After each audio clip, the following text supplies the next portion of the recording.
I got to tell you a story, and I don't know if this is true or not, but I remember specifically, and I've told people this, when I first saw you in a training class, and I went in, I did a couple sessions with the group, and you stood out at that class. And the reason you stood out, and I always would, it was interesting to me to test my instinct. You walk in, you talk to people, you see faces, you see them respond to things and so forth. And I've told people afterwards that when you came in, I felt like you were a person from had a previous career, so to speak, and we'll talk about that in a minute. And when you came into real estate, I had a sense that you were licking your chops almost, like, oh my goodness, this is Little League. Well, I don't know if I thought it was Little League, but I'll tell you the reason why I chose at that time R.R. Gable was because you talked a lot about training.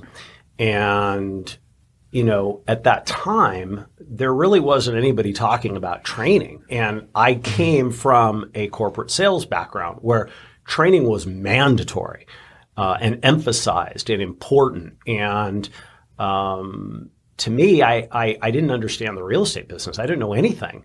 And my thought is the sooner I learn how this business works, I will know whether I'm going to pursue it or not. Because what you don't know is I had 2 jobs, actually 3, but 2 jobs when I started with R. Gable. And the next 6 months was me deciding whether whether real estate was the right fit for me. Really? Because I was at an age where, I was in my late 20s where, whatever I decided to transition into, I was going to be my career. Right. And I candidly didn't think a lot about real estate. My wife certainly didn't think a lot about real estate. She had experience working with builder developers and real estate agents, and she didn't think highly of the profession of real estate agents. Right. She was saying things like, what about medical sales? Or what about, what about financial investments and stuff? And I certainly, candidly, I think I could have gone into whatever I wanted to, but, the appeal of real estate to me was the ability to have my own business and perhaps most importantly, Roger,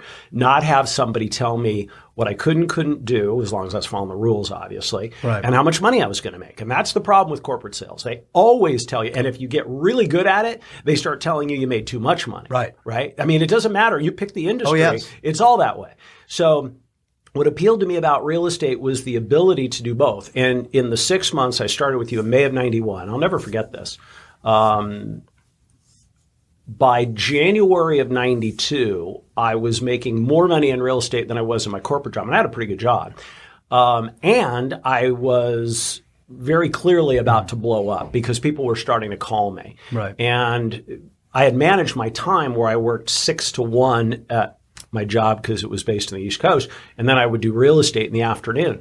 And it just got to the point where I was working 7 days a week and 14, 15 hours a day. And so anyway, I cut the cord in February of 92 and said, okay, goodbye company car, goodbye expense account, goodbye guaranteed salary, goodbye benefits. We just had our second baby at the time, goodbye health insurance. Right. Anyway, so that's really where it all started. But R. Gable and your philosophy specifically of let's train these people, let's get them, technology, let's be a forward-thinking company, all that resonated with me. And, it was a good start.